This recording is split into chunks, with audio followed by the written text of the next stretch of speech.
O Senhor esteja convosco. Ele está no meio de nós.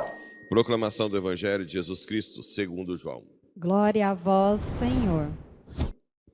Naquele tempo, a multidão perguntou a Jesus: que sinal realizas, para que possamos ver e crer em ti? Que obra fazes? Nossos pais comeram maná no deserto, como está na Escritura. Pão do céu deu-lhes a comer. Jesus respondeu: em verdade vos digo, não foi Moisés quem vos deu o pão que veio do céu. É meu Pai que vos dá o verdadeiro pão do céu. Pois o pão de Deus é aquele que desce do céu e dá vida ao mundo. Então pediram: Senhor, dá-nos sempre desse pão. Jesus lhes disse: eu sou o pão da vida.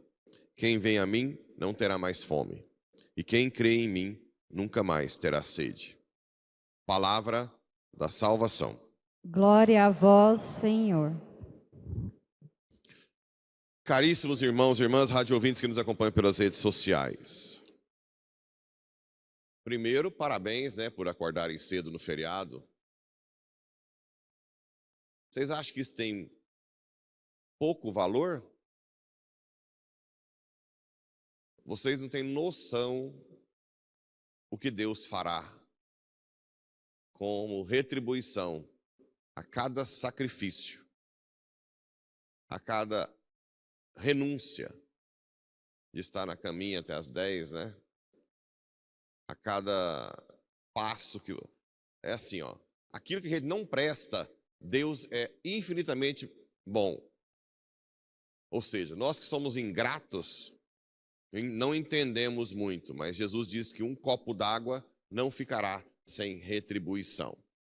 Agora, aquilo que eu disse, tem que perseverar até a morte. Não basta fogo de palha. De repente reza, depois vira, não reza nem no domingo, nem um terço por dia. Tem que perseverar. Decidam, a partir de hoje, todas as missas que tiver eu vou, seja lá onde for, durante a semana. Todos os dias rezo o terço, todo dia venho no Santíssimo. Ou os dias que eu posso vir, que eu possa vir. Decidam. E isso tem um poder extraordinário. Bem, agora chegamos na execução de um diácono extraordinariamente sábio, humilde. O que ele tinha de mal? Ser sábio, humilde, e falar a verdade, A palavra, Debar, Javé.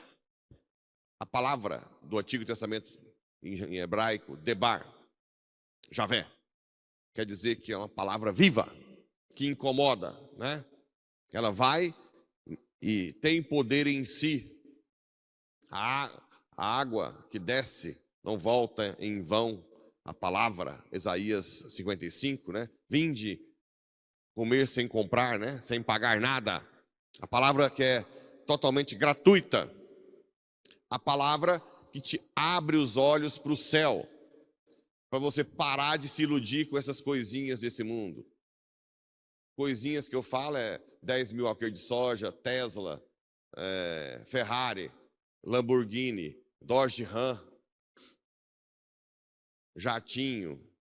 Isso é lixo perto do que a palavra Debar abre na sua mente. Você vê um mundo extraordinário. Extraordinário. Um dos sinais de quem tem inveja e ciúme é que não reza como deveria. Ou não reza a quantidade que deveria, ou não reza com a humildade que deveria. Porque não adianta você rezar com o coração fechado a tal coisa, tem que estar aberto.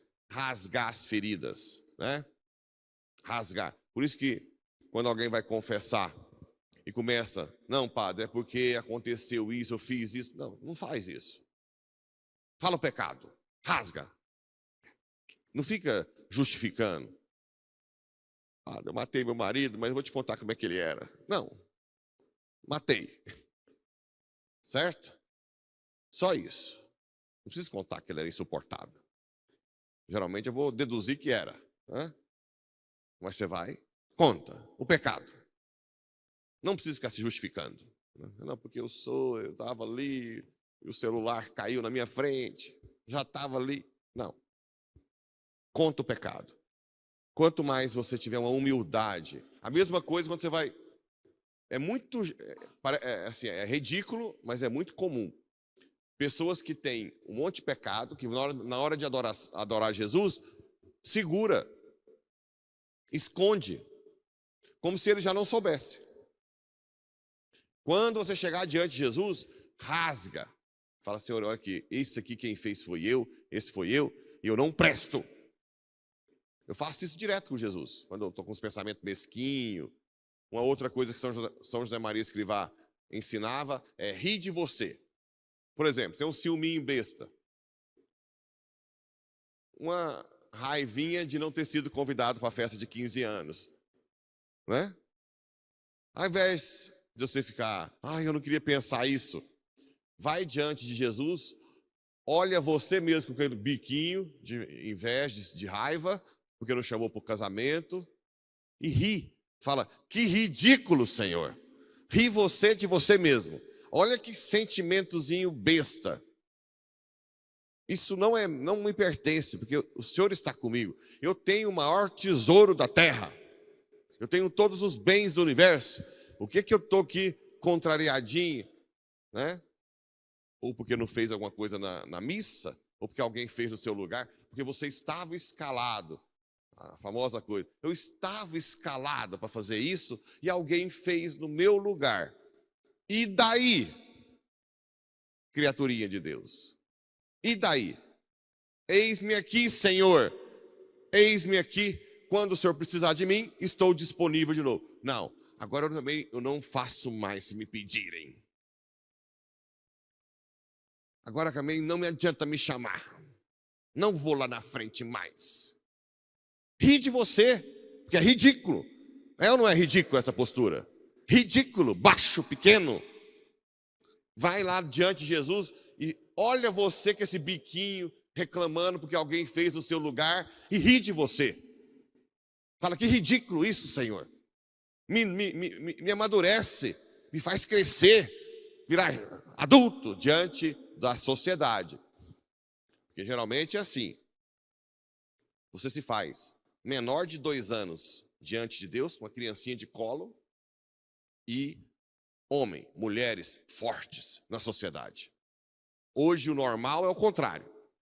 Se faz adulto diante de Deus, reza quando quer resolver tudo sozinho, mas são 2 birrentinhos na sociedade. Homem e mulher, bicudinhos, birrentinhos, criancinhas, imaturos, tudo fere, mimimi. Não é assim ou não? Diante de Deus, não. De vez em quando reza um pouquinho, mas não precisa. Adulto.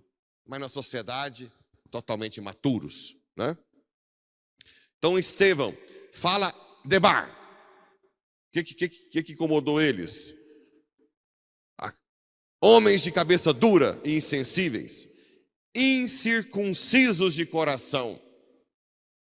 Quem que usou essa expressão depois na sua pregação? Que a circuncisão tem que ser no coração? Quem? Paulo, que estava aqui como testemunha da morte. Isso é um sinal, gente, de que às vezes você vai ter que dar a vida por alguém para essa pessoa se converter.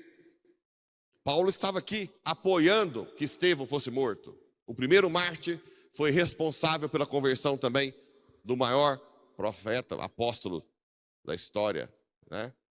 Paulo, um homem extraordinário.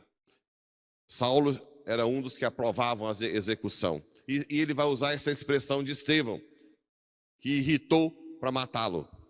Vós sempre resististes ao Espírito Santo. Por isso que você tem que rezar com humildade, sabendo que você não presta, velho. Não vai querer ser bom para Deus, não. Essa história de você querer ser bom, boa para Deus, não funciona. Você já chega lá como quem não presta e fala, Senhor, tem que ser o Senhor. O Senhor tem que agir na minha vida, senão, já era. Eu vou fazer besteira. São Felipe Neri, ele falava, não tire a mão da minha cabeça ou te trairei em seguida. Eles mataram aqueles que anunciavam a vinda do justo, do qual agora vós vos tornastes traidores. Vós recebestes a lei por meio dos anjos, e não observastes. Ao ouvir essas palavras, ficaram enfurecidos. E Estevão, cheio do Espírito Santo, olhou para o céu e viu a glória de Deus. Essa glória que deixa as coisas do mundo lixo. Essa glória grande, que dura para sempre. Por que eu falei que 10 mil alqueires de soja, Dodge Ram, jatinho é lixo? Porque vai durar pouco tempo. Em pouco tempo você vai descobrir que nada foi seu. O outro vai durar para sempre. Para sempre, né? Mas eles, dando grandes gritos, tapando os ouvidos, avançaram. A verdade dói, né? Dói. Botar um espelhão na cara e reconhecer seus erros. É outra coisa também que a gente nota em quem fica muito tempo sem confessar. Fica 20, 30 anos. Você pergunta, pode falar seus pecados. Eu não matei, eu não roubei. Eu ajudo as pessoas. Falei, pecados. Então, minha cunhada é terrível. De vez em quando a gente... Pecados. Eu não entendo. Como é que não acha pecado com 30 anos sem confessar? Por que não acha? Porque escurece a visão. Você não consegue, é como se estivesse afastado da luz. É igual uma sala que você limpa, mais ou menos. Tem um poeirão, você passa o pano, fica aquele rastro que você passou o pano. Quando está muito escuro, você não vê. Mas quando você acende a luz, está lá uma marcona, que você limpou a sala mal limpada, né? Então a luz te faz ver a miséria que você é. Ninguém conhece a Deus se não conhece a si mesmo. Santa Teresa d'Ávila, autoconhecimento, né? É o ponto de partida para o castelo interior. O castelo que está dentro de nós é conhecer sua miséria no meio da graça de Deus. E acabaram apedrejando, e Santo Estevão ainda diz, Senhor, acolhe o meu espírito e não os condenes por este pecado. Muitos se converteram, não só Paulo provavelmente, né? Mas essa oração dele fez converter o maior apóstolo. E no Evangelho, mais uma vez questionando Jesus, que obras fazes? E eles dizem, nossos pais comeram maná do deserto. O maná era prefiguração da Eucaristia. O deserto, gente, a passagem, toda a libertação do Egito para a terra prometida no Antigo Testamento é uma prefiguração da passagem do pecado deste mundo para o céu. O deserto é a vida que a gente vive. Você pode ter o dinheiro que tiver, você está num deserto, porque a sua alma pede o tempo inteiro coisas infinitas que só Deus dá. E este mundo não consegue saciar. Por isso que a vida é um deserto. Não tem... Quando você para no oásis, no deserto, bem, eu nunca fui num deserto, mas aqueles que vivem e eles vão em caravanas atravessar o deserto, quando você para no oásis, você tem que parar por pouco tempo, para ir logo. E quem fica no oásis e deixa a caravana embora, morre. Ou seja, essa vida é um oásis para alguns, né? Que pode até descansar um pouquinho, mas você tem que logo pegar o bastão e ir. Qual é a nossa tarefa? Ser santo e evangelizar. Quem não faz isso nesse mundo é frustrado. Totalmente. Eu tenho dó, por exemplo, dos policiais que aposentam cedo e morre de vontade de ter um lote no Araguaia, achando que isso vai resolver sua vida. Vira e mexe, eu conheço alguns. Meu filho, você não nasceu para ficar morando em lote Araguaia, né? Você vai lá uns dias, tudo bem, mas a vida toda, um lote no Araguaia, mata a sua alma. Não foi para isso que você veio. Ou então, uma chácara, né, aqui, ou uma casa em Caldas Novas para morar, para ficar indo só tomar água quente e vai. Logo você fica louco. Ou então quem mora na cidade grande e sonha em aposentar para não fazer nada. Nós não fomos feitos para isso. Nós temos que ir evangelizar, visitar cadeia, visitar pessoas, falar de Jesus, sacrificar, rezar de joelho aqui diante do Santíssimo. Uma vez a gente acampou, já contei, né? Num desses policial que tinha lote no Araguaia. E aí a gente pôs as barracas lá. 5 horas da manhã tinha um radinho ligado, né? E varrendo, lá no meio das barracas. Eu acordei assim, assustado, falei, o que esse homem está essa hora? Será que ele não está vendo que tem visita? Mal esperei amanhecer, levantei e falei assim, quem estava varrendo e com radinho? Não, é o dono do... mas ele não sabe que aqui tem hora visita? Não. Não pode tirar isso dele que ele morre. Falei, não. Por que acontece isso, gente? Como a alma pede que você esteja até o último suspiro, igual a Madre Teresa de Calcutá, que o pé dela era torto. Você acha que aquela baixinha parava em algum momento? Doente, ela estava lá cuidando do outro. Se não for assim, você fica doido. Aí ele caçou uma válvula de escape, que é acordar às 5 horas da manhã com o radinho para varrer o lote lá do Araguaia. E se você se ele não fizer isso, ele morre. Aí sabe o que eu falei? Esse bendito tem que desapegar disso, não vai acabar morrendo desse jeito. Morreu 2 semanas depois de acidente de moto. Tanto é que eu rezo para ele até hoje. Né? Uma vida sem sentido. Não caça vidinha boa não, que você não nasceu para isso. É isso que está acontecendo aqui.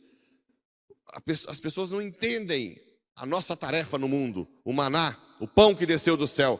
E Jesus fala, não foi Moisés quem vos deu o pão, é meu Pai, que dá o pão que desce do céu e dá a vida ao mundo. Então pediram, Senhor, dá-nos sempre deste pão. Um povo que nem conhecia a Eucaristia pediu, dai-nos. É um lema, né?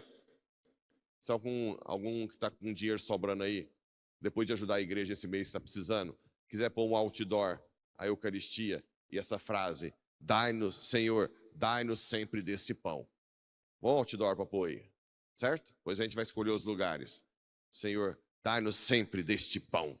A Eucaristia lá, né? Que alguns falam que não é para adorar.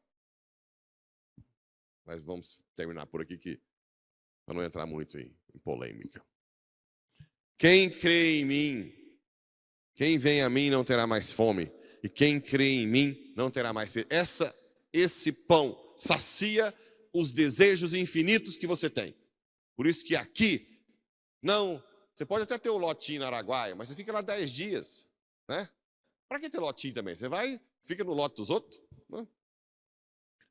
Fica lá 10 dias, 7 dias, indo na missa domingo, rezando o terço na praia, lá na canoa, reza o rosário. Né? Fica lá, depois volta, revigorado, para evangelizar, para ir, para pegar firme, bater Senhor, eis-me aqui, eis o seu servo, né? Faça de mim o que quiseres. Aí você não vai ter depressãozinha. O povo da cidade grande que aposenta para não fazer nada entra em depressão, não é? Aí depois eles vão participar do trabalho voluntário no Hospital do Câncer, para sair da depressão. Não adianta, nós não fomos feitos para ficar. Eu espero que eu, velhinho, às vezes até de fraldão, ainda consiga absolver os pecados, né? Tremendo, eu te absolvo os seus pecados, Pai, Filho e Espírito Santo. Né? Então o último, celebrando a missa de cadeira de roda, mas nunca parar, nunca. Na hora de parar, melhor morrer, né? Que Nossa Senhora, Rainha do Céu, Mãezona, me empurre todos nós, para sermos fiéis, até o último suspiro. Até o último suspiro. Nós somos seres temporais. Não basta vocês ficar rezando agora e depois vazar no Braquiara para Chacrinha e para o Lotinho no Araguaia ou para Caldas Novas. Você vai para o inferninho, ok? Não adiantou nada. Você tem que ser fiel até a morte. Assim seja. Amém.